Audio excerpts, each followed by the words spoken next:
थोड्या पंचायतीच्या मतदाराकडे मागता की तुम्ही हे फावटी विचार करून मतदान करचे विचार करून अशें हांव कित्याक म्हणटा, कारण बेतोड्या पंचायतीन तुम्ही जर रस्ते पळयत जाल्यार रस्त्याची हालत आज सामकी बिकट जाल्ली आसा, खड्डेच खड्डे दिसता तुमकां। आणि त्याच प्रमाणे जर बेतोड्या पंचायतीन जर तुम्ही स्क्रॅप यार्ड पळयत जाल्यार स्क्रॅप यार्ड जे आसा ते हांगा भरपूर स्क्रॅप यार्ड हांगा वाडलेले आसा।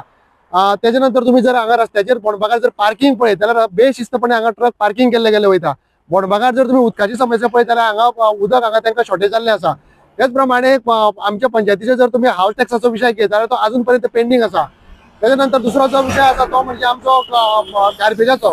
गार्बेज प्लांट आज 50 लाख रुपये खर्च करून तो आज पर्यंत सुरू जावपाक शकलेलो ना।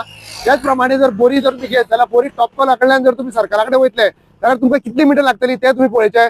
आणि त्याच्यानंतर बोरयेचो पूल आसा आमचो, त्या बोरयेचे पुलाचे कंडिशन पळयचे आणि त्याच्यानंतर विचार करून तुम्ही जे आता झडपी इलेक्शन आसा त्या झडपी इलेक्शनाक तुम्ही मतदान करचे। तुम्ही सांगप चड महत्वाचें आसा, कमळार मत कित्याक मारपाक जाय ते। हांव उलोवच्या पयलीं सगळ्या जाणांनी उलयलें, गोंयांत डेव्हलपमेंट विकास कितें जाला तुमी पळयल्या। रस्ते, लायट, उदक, परत ब्रिजीस, एअरपोर्ट, हॉस्पिटल सगळें एकूच उरला बोरयेचो पूल।